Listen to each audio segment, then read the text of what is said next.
Hi everybody, I hope you're doing well. In the last video we went over the 7 seals and we found a lot of evidence that we're currently in the 4th seal and the opening of the next seal will be the escape. So if you want to understand what that's all about, the previous video about the 7 seals is linked in the description below this video. So in this video here we're going to go over the 7 trumpets and the 7 plagues or 7 vials, and then talk about how they tie in with the 7 seals according to the text, and that gives us a kind of timeline for some of the other events. So in Revelation 8 it says the 7th seal was opened, and at that time the 7 angels which had the 7 trumpets prepared themselves to sound. So all 7 trumpets are going to happen when the 7th seal is open right here. Okay, so the first trumpet sounds and hail and fire is cast upon the earth. So we're just going to make a list right here. And the first trumpet is hail and fire. And this hail and fire is, it causes the third part of the trees and the grass to be burnt up. So in the first trumpet, hail and fire, and the third part of the trees and grass are burnt up. So we're just going to make another chart right here. We see the hail and fire in the first trumpet. Then it says, and the second trumpet sounded, and a great mountain burning with fire was cast into the sea. So in trumpet 2, a fiery mountain falls into the sea, and the third part of the sea became blood. So trumpet 2, a fiery mountain falls into the sea, and the third part of the sea becomes blood. So we'll add that here on this chart as well. The second trumpet, sea becomes blood. And the third angel sounded, and there fell a great star from heaven. So trumpet 3, a star falls from heaven. And the star fell upon the third part of the rivers and upon the fountains of waters. So trumpet 3 is a star falls from heaven on the third part of the rivers and fountains. So we'll add that right here. The third trumpet has something to do with the rivers and fountains. And the fourth angel sounded, and the third part of the sun was smitten, and the third part of the moon and stars were darkened. Okay, so notice it says the sun was smitten and the moon and stars were darkened. So it's letting you know that the fourth angel is focusing on the sun, but we'll find out later that in one part of the earth the sun is darkened, and in the other part it scorches people with fire, but we'll talk about that later. But for now, just notice that it's saying the sun is not only darkened here, it's smitten. So there are a couple of different things happening to the sun depending on which part of the earth you're in. So this third part the text is talking about here is a location on the earth. It's the third part of the earth. And the trumpets, the 7 trumpets, focus on this third part of the earth where the burning star hits. So in that location of the earth, the sun will go dark. So here we have the sun smitten in the 4th trumpet. And the 5th angel sounded, and a star fell from heaven. So again, a star falls from heaven in the 5th trumpet. And that star opens the bottomless pit. So a star falls and opens a pit, and there arose a smoke out of the pit as the smoke of a great furnace, and the sun and the air were darkened by reason of the smoke of the pit. So right here it clarifies for us, so there's no doubt as to why the sun goes dark. It goes dark because of the smoke rising out of the pit that the meteorite creates. So a fiery star hitting the earth is called a meteorite, we know that, and that's what John is describing here. So trumpet 5 is telling us the star that falls will hit the earth, creating a huge pit that spews out smoke that darkens the sky for entire third portion of the earth. So again, it's talking about the darkening of the air and the sky. Okay, and next John describes what he thought were locusts coming out of the smoke. So locusts coming out of the smoke, but try to keep in mind that the book of Revelation was written around 95 AD. So if John had seen drones or helicopters, for example, in his vision, he wouldn't have understood what they were. But they looked like locusts to him. And that may have been the only thing he could relate it to. So it just looked like a swarm of locusts to him, when in reality he may have seen helicopters coming out of the smoke. And we'll find out later that he describes an army that kills the people in that area, so that actually makes sense. So out of this smoke that's spewing from this asteroid impact or giant meteorite, covering an entire third part of the earth, the smoke, he sees what he thinks are locusts, and these locusts cause tormenting pain in the humans for 5 months. So 5 months of painful torment for the people living in that area after this asteroid impact. So trumpet 5 is both darkness and pain.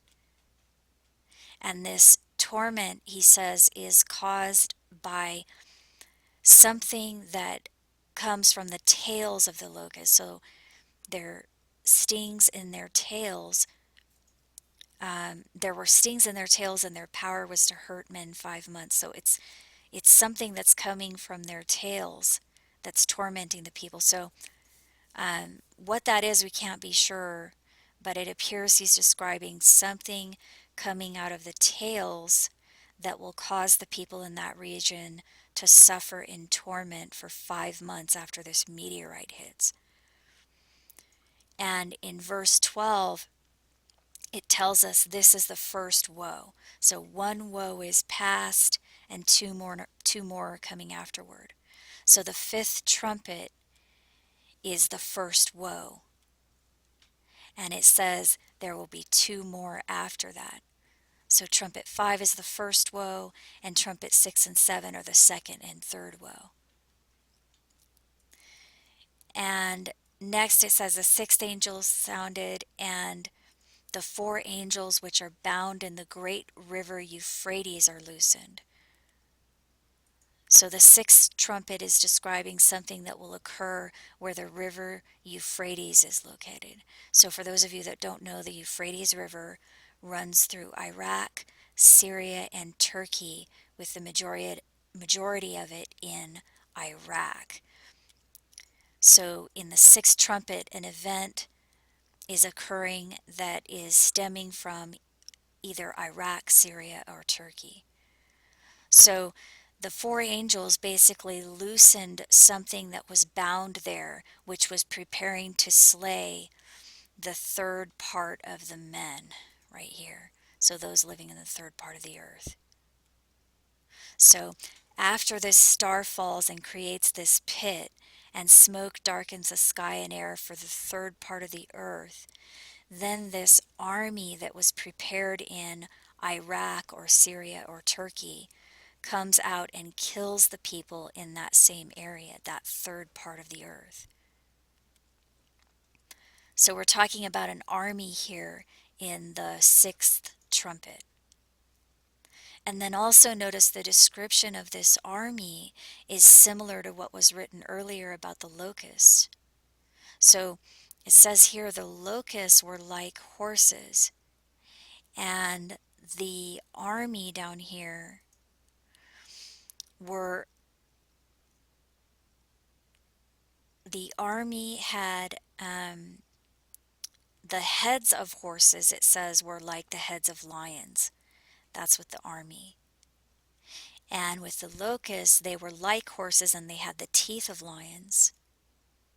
And the locusts had breastplates of iron, and the army had breastplates of fire and brimstone. And it says that's how the third part of humans died, by the fire, by the smoke, and by the brimstone. So this indicates that these locusts up here are an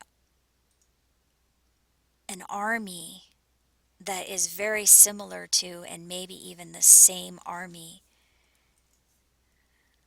that is mentioned here with reference to the locust. So the locust, it sounds like, might actually be that army that that he's talking about in the sixth trumpet. So the army that's prepared in the Middle East will kill and torment those people who live in the third part of the earth where the meteorite hits. Okay, and then next it says there are seven thunders, but it doesn't tell us what those thunders are. So we'll just add that anyway. It appears to happen during the sixth trumpet, but we don't know what they are. And then it says, in the days of the seventh angel, the mystery of God will be finished. So in the seventh trumpet, the mystery of God is finished. So right here, we'll put on this chart, the seventh trumpet, it is finished. And then in Revelation 11, it says the two witnesses who will prophesy for 1260 days on the earth will be killed when they have finished their testimony. So then they will ascend up to heaven at the end of that 1260 days. And then notice it says right after that, that the second woe is past and the third one is coming next. So this is right before the seventh angel sounds. So the second woe is the sixth trumpet, and the two witnesses ascend in the sixth trumpet at the end of the 1260 days, right before the seventh trumpet sounds. So that's kind of our first clue that these events are not written chronologically all the time in the book of Revelation, because prior to that chapter 11, in chapter 10, it mentions the seventh angel right here. But the sixth trumpet doesn't end until chapter 11, after the two witnesses prophesy for 1260 days. And then in chapter 12, after we've already moved into the seventh trumpet, the 1260 days show up again. So it says, and the woman fled into the wilderness for 1260 days. So that's just one example of how we know Revelation is not completely chronological. John goes off on what are called these tangents while he's describing these events. So Revelation 11 tells us that after the 1260 days, the two witnesses ascend up to heaven in the second woe. And this happens in the same hour there's a great earthquake. So these are the points that are important. It's not the chronology of the writings that's important. It's the events we're told occur in connection with other events. So it doesn't really matter that the book already mentioned the seventh trumpet in chapter 10, but the sixth trumpet doesn't happen until chapter 11. What matters is that the sixth trumpet is the second woe, and that's when the 1260 days end. And that's when the earthquake happens at the end of the 1260-day period. So during the second woe, the sixth trumpet, the great earthquake occurs when the two witnesses ascend at the end of the 1260 days. And then when the seventh angel sounded, the wrath is come. So the seventh trumpet is the wrath. So it's finished in the seventh trumpet, and that's also the wrath. And then it says, and there were lightnings and voices and thunderings and an earthquake and great hail. So during the seventh trumpet, we have the lightning, voices, thunder, earthquake, and hail.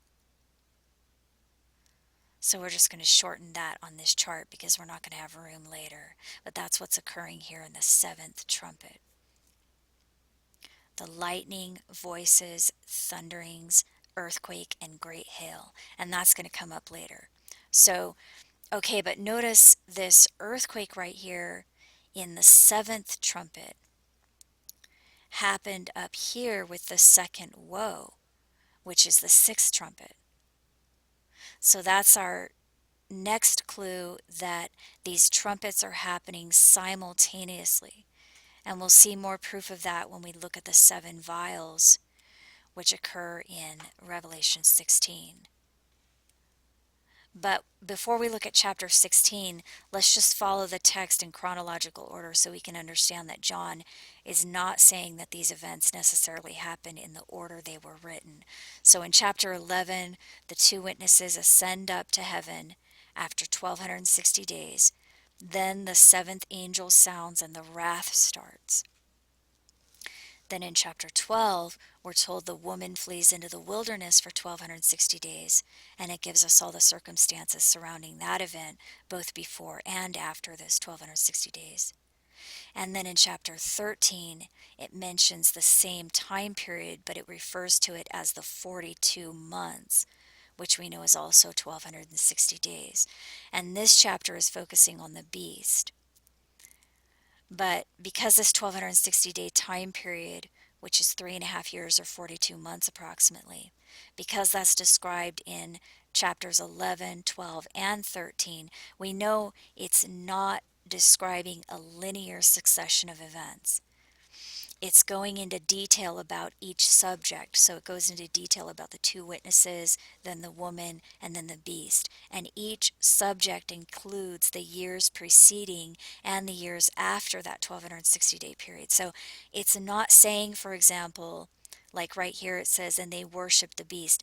It's not saying that they worshiped the beast after the 1260 days, simply because we know Revelation 11 and Revelation 12 talk about the 1260 days. You see what I mean? So that's a really important concept that a lot of people miss for some reason. The book of Revelation is not a linear succession of chronological events, it's a story. So it's basically a story that consists of the main subject and also tangents. So I just need to say this really quick because I hear it over and over again from people that think that the book of Revelation is all this chronological succession of events. So let me just explain this for a second. If you were to tell a friend, just for example, what you are going to do next week, or let's put it this way. You're gonna tell a friend what you did last weekend. You're going to tell your friend this story of what you did last weekend. So you might say, we went to the lake and we ran into a friend at the lake, and he said that next year he's going to start working at a new job. So now you're going off on a tangent about next year, but you're not saying that you jumped from the lake last weekend into next year. You're just describing something that's going to happen next year, but you're still talking about what happened last weekend. So you're telling your friend about what happened last weekend, but you just go off on a tangent about what this other friend is going to do next year. That's what the book of Revelation does also. So in the book of Revelation, John is telling a story about what will occur at the end of the age, but in the process of telling the story, he goes off on these tangents about certain subjects. So he starts talking about the beast, the 2 witnesses, etc. So when he's talking about the beast, he might say, and then later on, years later, the beast's going to do this, etc., etc. But he's still right here in the story. See what I mean? So you probably already understand that, but there are a lot of people who don't, because I hear this constantly, that people think the book of Revelation describes a chronological linear succession of events, and it doesn't. So this is really, really crucial to understand in order to find the truth about what John's describing. So some of it he didn't even understand himself. So it's a really important point to grasp before we continue on here. Okay, so then in chapter 14, we're told about the 144,000, and it specifically tells us they're before the throne in heaven after Babylon has fallen. So that's the important point right there. They're in heaven after Babylon falls. And when does Babylon fall? It falls at the wrath. So remember, the wrath is at the seventh trumpet, and that was in chapter 11. And the 144,000 are in heaven right here in chapter 14 at the time of the seventh trumpet. And so, again, that's more proof that these events are not occurring in the order they were written. So it's important to understand that before we look at the vials of wrath, because a lot of people think the vials happen after the trumpets because they occur in chapter 16 and the trumpets occur in chapter 8, but that's not true. So let me show you. So chapter 15 starts talking about the seven last plagues, and the plagues are the seven vials of wrath. Okay, so the wrath, again, is at the seventh trumpet, and the seven last plagues, the vials, are full of the wrath which happens at the seventh trumpet. And these plagues happen in one day. So therefore, and this is in chapter 18, therefore shall her plagues come in one day, that great city Babylon, for in 1 hour thy judgment come. So these seven vials of the plagues right here occur in one day. Okay, so let's take a look at these. The first angel poured out his vial, and there fell a noisome and grievous sore on the people that had the mark of the beast and worshipped his image. So the first vial is a grievous sore on those with the mark of the beast.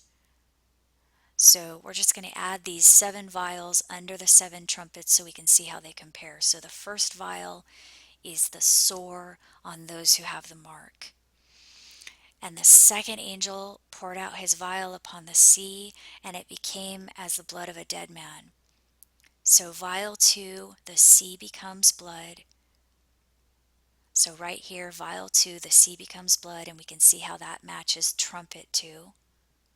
And the third angel poured out his vial upon the rivers and fountains, and they became blood. So in the third vial, the rivers and fountains become blood. Again, the third vial matches the third trumpet. So it's talking about the rivers and fountains again.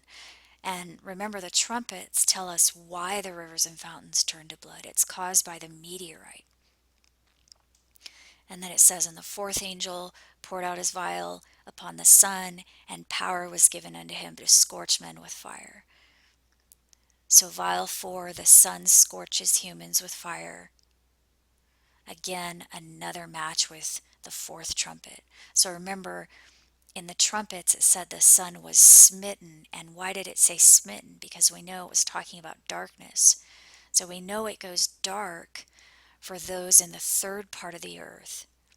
But the reason it said smitten is because it doesn't go dark over the whole earth. It only goes dark for that third part where the asteroid hits. And in the other part of the earth, the sun scorches them with fire. So there isn't enough time to go into this, what this chart is all about right here. But I talk about this in the ebook, and the link is below this video in the description box. But the scorching of the earth by the sun is obviously a solar flare.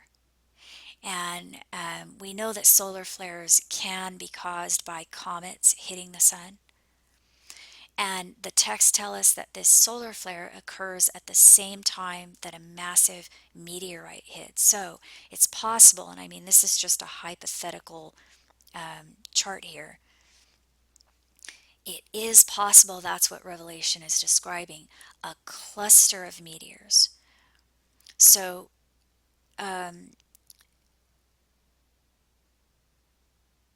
so it's possible that a cluster of meteors, if a cluster of meteors, for example, were to pass by Earth, this little green dot would represent Earth. If a cluster of meteors were to pass by Earth, sorry about that, and some of the meteors were ahead, much farther ahead, and they hit the sun, and they just happened to hit the sun at the same time that the other meteors coming in behind hit the Earth. You see what I mean? Then you could possibly have solar flares coming toward Earth from this direction and a meteor hitting the Earth coming from this direction. So on one side of the Earth, the meteor hits, and on the other side of the Earth, the solar flare hits. So within that same 24-hour period, because the smoke is coming, because the section of the Earth where the meteorite hits, um, the smoke, it creates a pit and the smoke comes out and darkens the air in the sky. So by the time the earth turns around toward the sun, they won't see it because the air in the sky, the sun, moon, and the stars, because remember it says everything, the sun, moon, and the stars are darkened from that smoke. So this is just hypothetical. It's based on the book of Amos and the book of Job, but we don't have time to cover that in this video. Like I said, there are links in the description below if you're interested in that. But I just wanted to point out that that would explain why on one side of the earth the sun goes dark from the asteroid strike, and on the other side it's hit with solar flares. Okay, so next it says, and the fifth angel poured out his vial upon the seat of the beast, and his kingdom was full of darkness. So the seat of the beast is full of darkness. So this is telling us that the meteorite is going to hit where the seat of the beast is. So I have another video where I talk about that, and it's linked below as well. It's called Asteroid, When and Where, and it goes into all of that. But that's giving us the clue right there that the asteroid will sit where it will hit where the seat of the beast is, or at least in that third portion of the earth. So again, that darkness in the beast kingdom occurs in the fifth vial, which matches the fifth trumpet. It's the darkness. And then it says, and they gnawed their tongues for pain and blasphemed the God of heaven because of their pains and their sores. So not only is there darkness in the beast kingdom, but those in the beast kingdom are in pain with sores. So darkness and pain, just like it describes in the fifth trumpet. So again, there's a perfect match there. And then it says, and the sixth angel poured out his vial upon the great river Euphrates. So vial 6 has something to do with the Euphrates River again. And that's another match to the sixth trumpet. And it says, and the water was dried up, that the way of the kings of the east might be prepared. So the drying of the Euphrates is preparing the way for the kings of the east. So the kings of the east in the Euphrates, in the sixth vial, match the army in the Middle East that the sixth trumpet describes. So again, that's another perfect match right there. And then right after that, it says, behold, I come as a thief.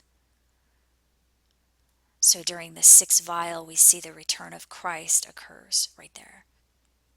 So that's also when the kings of the earth gather at Armageddon to fight against Christ, but that's for another video. So next, the seventh angel pours out his vial into the air, and a voice from heaven says, it is done. So at the seventh vial, it is done. And that again matches the seventh trumpet which it says it is finished in the seventh trumpet and it is done in the seventh vial. So that's a match right there. And then it says in the seventh vial, it says there are voices and thunders and lightning and a great earthquake. So in the seventh vial, voices, thunder, lightning, and an earthquake, which again matches the seventh trumpet. So we have to shorten it here in order to give room for the other things that match. And then it says the great city was divided, great Babylon came in remembrance, and the wrath was poured out. So in the seventh vial, Babylon falls and the wrath is occurring. So yet another match with the seventh trumpet. It's the wrath right here.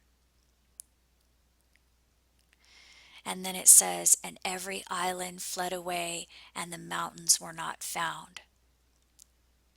So in the seventh vial, the islands flee away and the mountains are not found.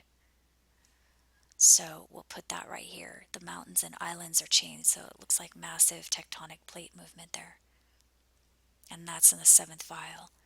And then it says, and there fell upon men a great hail out of heaven. So there's the hail.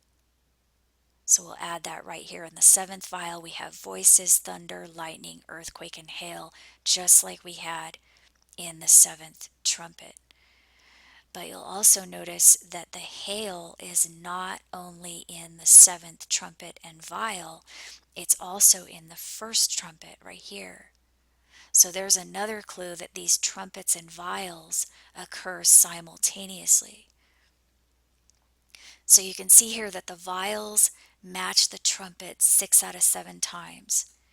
And since we're told the vials occur in one day, they're the plagues, the vials of wrath are the plagues that occur in one day.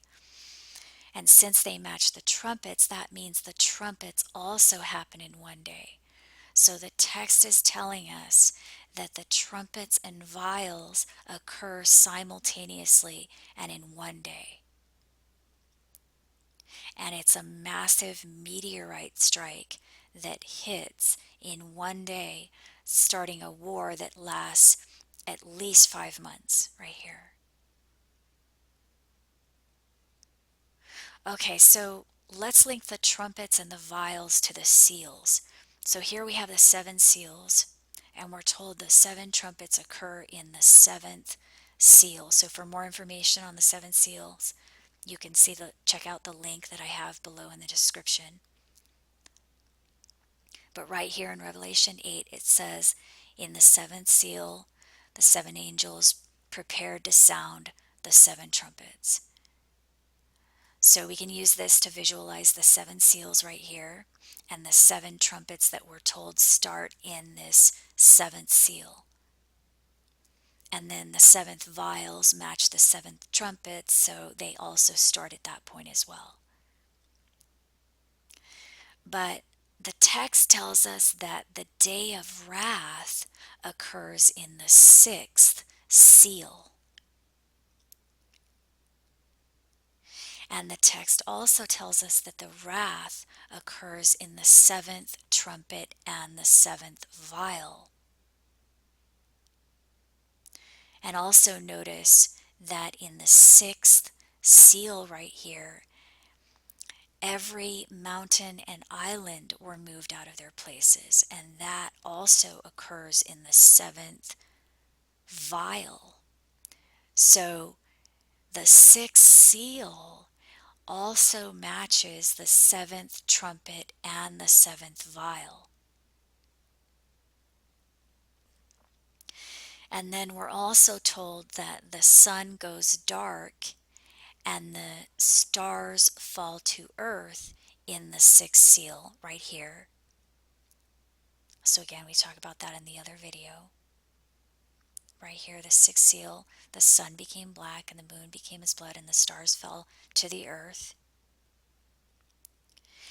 But we're also told that the stars fall to the earth during the trumpets. And that's what the texts tell us causes the darkening of the sun. So specifically, the darkening of the sun, moon, and stars is in the 4th trumpet right here. right here. So the sixth seal also matches the fourth trumpet, which matches the fourth vial. Okay, so how can this possibly make sense? I mean, how can the trumpets and plagues occur in the seventh seal, but also match the sixth seal? In the video that I did a couple weeks ago on the seven seals, we looked at how the seven seals can be visualized like the Fibonacci sequence, with the last two seals, 6 and 7, occurring at the same time. So something like this right here, 1 and 1. But I mean, I'm not saying this is the Fibonacci sequence, but it might help to visualize it this way. So seal 6 and 7 happen simultaneously right here. And there's no other way that I'm aware of that these events can line up properly. So seal 6 and 7 represent the 1 and 1 right here, and they happen at the same time. That's the only way it makes sense. So also the vials occur in one day, so that means that not only do the trumpets also occur in one day because they match the vials, but also that would mean that seal 6 and 7 occurs in one day because these trumpets and vials match both seal 6 and seal 7. So the very first thing that occurs when seal 6 is opened is a great earthquake and the blackening of the sun, the darkening of the sun. So this earthquake must be caused by the meteorite, because in Revelation 9, it tells us that the darkening of the sun and the air is caused by the smoke that comes out of the pit that's caused by the asteroid or the meteorite. So the sun and the moon go dark in the sixth seal right here, and the fourth trumpet right here. And that can be depicted on this chart right here. And the reason the sun and the moon are darkened is because of the meteorite. So the sixth and seventh seal and the 7 trumpets and 7 plagues are describing the meteorite strike. And the vials or plagues occur in one day, and they match the 7 trumpets. So it's saying this meteorite hits in one day. And that means seals 6 and 7 also occur in one day. So that's the day of wrath right here. And that's also when Babylon falls. So the fall of Babylon. And also that's when it says, I come as a thief in the day of wrath. So this is 1 Thessalonians 5. The day of the Lord comes like a thief in the night. When they shall say peace and safety, then sudden destruction comes upon them. But you, brethren, are not in darkness, that that day should overtake you as a thief. God did not appoint us to wrath. So the brethren don't go through this. And who is the brethren? First of all, we know it's the 2 witnesses right here who ascend in the same hour of the great earthquake at the start of the 6th seal. So right here, they're in heaven at that point. So that's one group that doesn't go through the wrath. And the earthquake that happens in the same hour that they ascend, that appears to be the meteorite strike itself. So in the same hour of that impact, the 2 witnesses ascend up to heaven, and that occurs at the end of the 1260 days. And this is also known as the tribulation period, and that's explained in some of the links below this video as well. And we're told in Revelation 12 that the escape occurs at the beginning of the 1260 days in the fifth seal. So, for more information on that, you can check out the links below called Escape from the Serpent, and then also the video on the seven seals. So, the brethren who are not appointed to the wrath are the two witnesses and the bride. But notice that the 144,000 are sealed so they won't be hurt during the meteorite strike. So that's what it says in Revelation 7. And these are the 12 tribes of Israel. So it says, hurt not the earth till we have sealed the servants of our God in their foreheads. And there were sealed 144,000 of the 12 tribes of Israel. So they're sealed on the earth so they won't be harmed by that asteroid strike. But they're not before the throne in heaven until after Babylon has fallen, right here in chapter 14. The 144,000 are before the throne after Babylon has fallen. So that's why they were sealed prior to the strike, because they stay on the earth during that event, but they're not harmed. So they're sealed for protection in the sixth seal. And at the time of the meteorite, the locusts come out of the smoke, and they're only able to hurt those people that do not have the seal of God in their foreheads. So the 144,000 of the 12 tribes of Israel are sealed here at the end of the 1260 days, and they go up to the throne after Babylon has fallen. Okay, so Joel 2, it says, the sun shall be turned into darkness and the moon into blood upon the great and terrible day of the Lord's entrance. So we looked at the definitions of those words in the previous video on the seven seals. And then next it says, there are three groups that will be delivered. So it says, for in Mount Zion and in Jerusalem shall be deliverance, and in the remnant. Okay, so three groups, Mount Zion, Jerusalem, and the remnant. Three groups are delivered. Three groups are saved or rescued. So Mount Zion is the 144,000. We're told that right here. Mount Zion, that's the 144,000. And they go up after the wrath right here.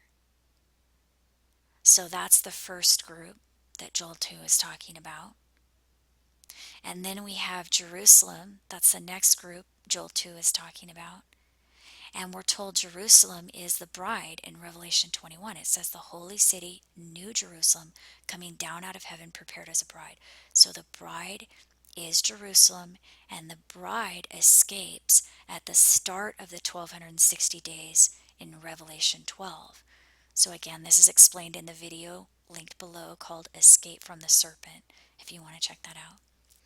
But that happens at the beginning of the 1260 days. So that's the other group that Joel 2 is talking about. That's Jerusalem, or the bride.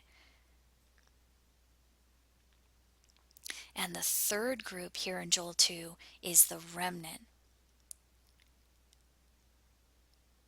And on John's Revelation timeline that we just looked at here, the third group that hasn't been matched up yet to Joel 2 is the two witnesses.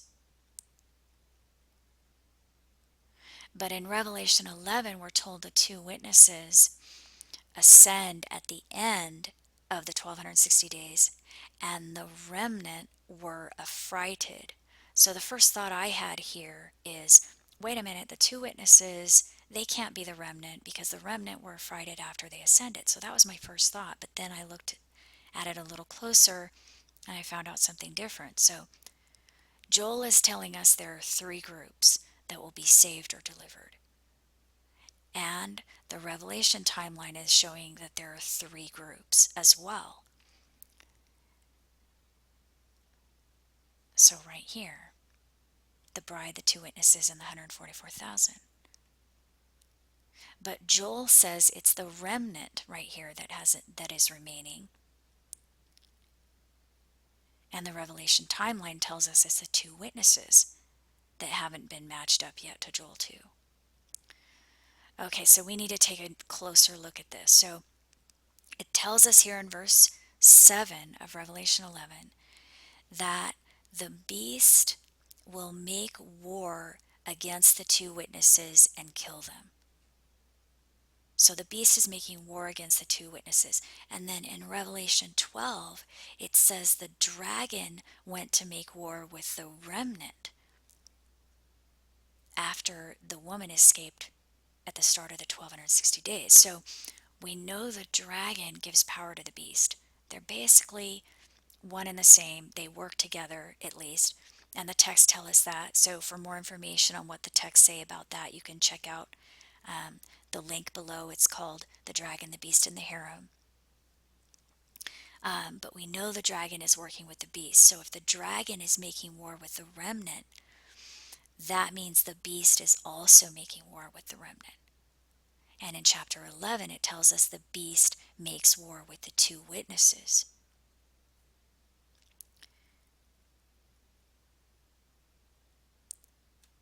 So, but here in verse 13, it says, when the two witnesses ascend up, the remnant were affrighted. So we need to take a closer look at the meaning of these words right here. So let's first look at this word right here. It's translated as were, and it's number 1096. So right here, 1096, which is translated as were, but it also means to arise. So the remnant arose. And then this word right here, number 1719, it can mean afraid or tremble, but it's literally made up of two words right here. Number 1722, right here, which means in or with, and number 5401, which means fear, but not just in the sense of terror, but also in the sense of having reverence. And reverence means to have deep respect for someone or something. So Revelation 11:13 is literally saying the remnant arose in reverence or with reverence and gave glory to the God of heaven. So that's what's happening with the two witnesses. They're ascending. The two witnesses ascend, and then it says the remnant arose with reverence. So implies that, okay, the two witnesses are the remnant. So the beast made war against the two witnesses right here and killed them after they finished their testimony at the end of the 1260 days. But they stood up again and ascended into heaven in the same hour of the great earthquake, and the remnant arose with reverence and gave glory to the God of heaven. And so the dragon in Revelation 12 made war with the remnant at the beginning of the 1260 days. So right here in verse 6 of Revelation 12, it says the woman fled into the wilderness, the woman escapes and is in the safe place for 1260 days. And the dragon is angry with the woman because the woman escaped and went to make war with the remnant. So dragon's making war with the remnant for 1260 days. And the beast is making war with the two witnesses and kills them at the end of the 1260 days. And they ascend up with reverence. The remnant arose with reverence and gave glory to the God of heaven at the end of the 1260-day period. So this third group right here, the remnant, that is the two witnesses. That appears to be the actual two witnesses. So the two witnesses, it looks like, are those who are left behind after the bride escapes. So those are the three groups right there, and the timing of that it tells us in the text. So okay, so that's all we're going to look at in this video. Stay tuned for more about Revelation in the next few weeks, and because there's so much more to go over that other people, for whatever reason, are not talking about.